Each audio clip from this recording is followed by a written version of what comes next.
the global trend targeting China's weaponized trade. For months, the U.S. China tariff fight has looked quieter on the surface, fewer headlines, more talk of stabilizing ties. However, the pressure on China's trade model has only widened. More governments are tightening trade defenses against China in ways that are broader, more coordinated, and more focused on the structure of supply chains. Instead of focusing on finished goods, nations are increasingly targeting intermediate goods and pathways that enable Chinese products to reach their markets via third countries, experts told the Epoch Times. They say a structural trend is taking shape, one aimed at containing China's overcapacity and trade imbalance, and it could do lasting damage to China's export-led economy. "I don't see anything that Beijing can do to reverse this trend," US-based economist Davy J. Wong told the Epoch Times. Beijing's usual tactics, such as retaliatory measures, can generate short-term leverage but often accelerate de-risking and decoupling efforts by trading partners, limiting their long-term effectiveness. Mexico's actions are the clearest sign yet that the perimeter is expanding beyond the United States, Wong said. Reducing workarounds. Mexican President Claudia Sheinbaum's administration earlier this month legislated new tariffs of up to 50% on more than 1,400 imports from countries without a free trade agreement with Mexico, including South Korea, India, Vietnam, Thailand, and particularly China. Mexican lawmakers approved the measures on December 10 across sectors such as textiles, steel, iron, automotive parts, and plastics. The tariffs are set to take effect in 2026. Beijing criticized the move as running against globalization. Sheinbaum framed it as industrial policy, supporting domestic industries such as autos and textiles, while saying Mexico is not seeking a trade war. Mexico is the largest U.S. trading partner, and its factories have become a key route for companies seeking access to the U.S. market while reducing direct exposure to U.S. China tariffs. Mexico's decision threatens to narrow that workaround as U.S. restrictions tighten, said Frank Tiancia, a business professor at the University of South Carolina, Aiken. He told the Epoch Times that the United States and its partners are moving away from one-off duties on finished goods toward a layered system that targets subsidies, overcapacity, and, most crucially, the intermediate goods and rules of origin. That shift is where China's export model faces its toughest tests, said. Xia attributed Mexico's latest tariff move to significant pressure from the Trump administration and the upcoming review of the United States, Mexico, Canada agreement in July 2026. Wong said Mexico has incentives to move early to avoid harsher U.S. demands later. He noted that, as the second-largest U.S. trading partner, Canada may soon face similar pressure to tighten controls tied to China. U.S. officials have been explicit about the goal. On December 4, U.S. Trade Representative Jamieson Greer said Mexico and Canada should not act as export hubs for products from China and other Asian countries, tying the issue to USMCA enforcement.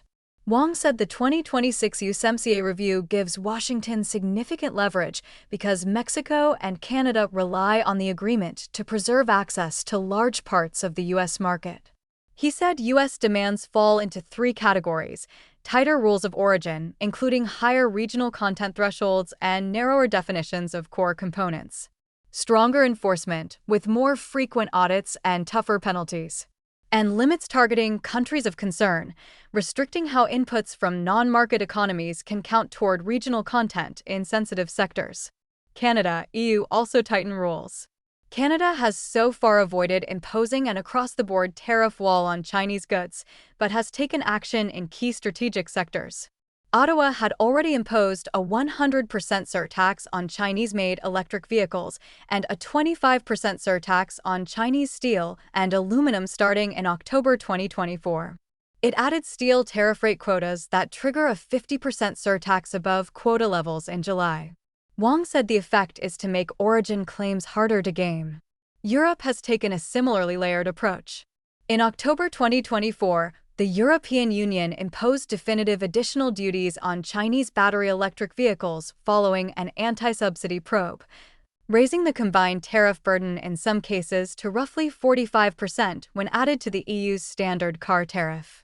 The EU is also tightening low-value import channels, a move that mirrors US actions. EU member states this month agreed to a €3 customs duty on e-commerce parcels valued at less than €150, effective on July 1, 2026, after imports surged in 2024 to 4.6 billion parcels, about 90% from China. French President Emmanuel Macron told business outlet Les Echos on December 7 that Europe could be forced to take strong measures, including tariffs, if Beijing does not address the EU's widening trade imbalance with China. The EU had a trade deficit of €300 billion with China in 2024. Across Asia, countries such as South Korea, Vietnam, Malaysia, Indonesia, and India have also imposed product-specific anti-dumping duties on certain Chinese steel and steel-related imports.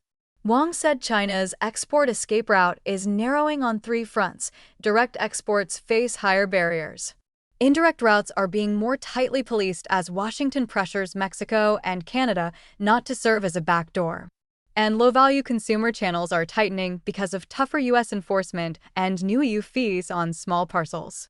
Intermediate goods the real battleground. Wang said many people picture tariff evasion as illegal relabeling, but that is not always the most valuable channel, and it may be less common than people assume. The deeper issue, he said, is Chinese intermediate goods, inputs that can be legal, structural, and harder to police. Intermediate goods are the inputs used in production: circuit boards, motors, wiring harnesses, battery chemicals, steel coils, fasteners, castings, textiles and fabric, plastic resins, and thousands of other components. Wang said that policymakers, such as those in Mexico, are increasingly focusing on these inputs as they help define what counts as North American production. A recent Brookings Institution analysis found that even as direct U.S. imports from China fell by 37.6% from 2018 to 2024, China's intermediate goods exports to Mexico roughly doubled between 2020 and 2022, and Chinese intermediate goods exports to Canada rose by 80% over the same period. The report also estimates that about half of trade within North America consists of intermediate products. This matters because origin rules focus on where transformation happens, not where every screw and circuit board comes from, Wang said. Under trade agreements, a product assembled in Mexico or Canada can enter the United States on preferential terms if it meets the rules of origin, often based on regional value content, tariff classification changes, and tracing requirements, especially in autos. That is why, according to Wang, an export hub pattern often looks like this. Chinese suppliers ship subassemblies and materials, such as electronics modules, wiring harnesses, battery inputs, auto parts, steel inputs, and textiles, to Mexico or Canada. A factory then completes final assembly or adds a meaningful processing step, he said, and the finished product enters the United States as a Mexican or Canadian export, sometimes fully compliant, sometimes supported by thin paperwork, and sometimes shielded by opaque supply chains. Measured direct transshipment through Mexico has likely not exceeded about 1.5% of Mexican exports to the United States since the tariff implementation in 2018, according to a January study published by the University of California, San Diego. In plain terms, Wang said, even if the final product is legally made in Mexico, a meaningful slice of the value and a large share of key components can still originate in China. Can enforcement work at scale? Both Wang and Xia said enforcement represents the stage at which policy objectives face practical constraints. Wang said the most effective way to increase scalability is to strengthen accountability in the United States, rather than attempting to monitor thousands of factories overseas. Importer of record liability matters, he said, because importers operate under U.S. law. That makes it easier to impose fines, retroactive duties, and reputational damage than to chase foreign suppliers. Xia said broad factory inspections and end-to-end supply chain verification are often too costly and difficult at scale, especially when supply chains span many countries. He said the more realistic deterrent is retrospective enforcement, including regular audits that flag abnormal trade patterns, such as sudden surges or unusually large surpluses in specific product categories, followed by retroactive investigations and stiffer penalties when circumvention is found. Market may split. Xia said tighter trade defenses will increasingly land on the entire production chain, not just the final product. Even when assembly shifts abroad, he said, Chinese companies can still lose volume if the upstream input pipeline is targeted. Buyers may also demand non-China sourcing to reduce compliance risk, potentially compressing margins for suppliers tied to China-linked components. Over time, Xia said, the incentive is to move more production and more upstream stages offshore, not just final assembly. If Mexico's move is part of a broader wave, Wang said the outcome is unlikely to be a clean decoupling, but a two-track system. On one track, North America, Europe, and countries tightly linked to their supply chains, Chinese goods may still enter, but under tougher conditions, including greater compliance requirements, stricter origin checks, fewer loopholes, and higher barriers in strategic sectors. On the other track, much of the developing world, such as Latin America, Southeast Asia, the Middle East, and Africa, Chinese goods could become more dominant through competitive pricing, and many governments will hesitate to cut off low-cost supply. Wang noted that this can export deflation into more open markets and squeeze local producers. China's likely response. Wang said the Chinese regime's retaliation tends to be selective, targeting politically sensitive sectors while leaving room for negotiation. Europe provides a recent example.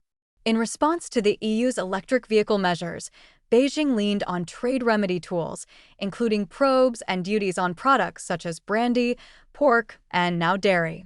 China's latest move, to impose provisional duties of up to 42.7% on certain EU dairy products, has been widely viewed as part of that retaliation cycle. For Mexico, Xia said Beijing's levers are narrower because Mexico sells far more to the United States than to China. In his view, China's most realistic tools may be investigations, World Trade Organization litigation, and administrative friction, none of which will pose an immediate threat. Wang said Beijing's options for slowing the broader trend are limited and come with significant trade-offs. Cutting subsidies or curbing excess capacity would address accusations of state support and overproduction, but he said those steps are politically and economically difficult amid slower growth in China. Boosting domestic consumption would reduce reliance on exports, but Wang said it would require deeper reforms in income distribution, social security, and housing, and would take time. Retaliation, he said, can generate short-term leverage but often accelerates de-risking and decoupling by trading partners. There is no good solution for Beijing to reverse this trend, Wang said. China exposed. China can redirect exports to other regions, and it already has. A December Reuters investigation described how Chinese automakers, facing weakening domestic demand for gasoline cars as the electric vehicle transition accelerates, have pushed more vehicles into emerging markets, extending competitive pressure outward even as Western barriers rise. However, Xia said China's domestic constraints mean those markets can only absorb so much, limiting how far exporters can offset tighter access to advanced economies. China has struggled for years to increase household consumption. Rhodium Group has estimated that China's household consumption remains around 39% of gross domestic product, well below the 54% average among Organization for Economic Cooperation and Development countries, making it harder to replace external demand with domestic spending. Wang said China's widening property slump has also weighed on consumer confidence and spending. Imagine your property value suddenly fell by 50%. Would you still feel confident spending? He said, describing what he sees as the psychological hit many households have felt since China's housing downturn began in mid-2021. With weak domestic confidence, Wang said China faces a tighter squeeze than a consumption-led economy would. Amid the current trend, he noted that Chinese exporters may be forced to accept thinner margins, shift more production offshore to meet origin and input rules, or redirect sales to emerging markets that cannot easily replace demand from the United States and Europe. Gu Xiaohua contributed to this report.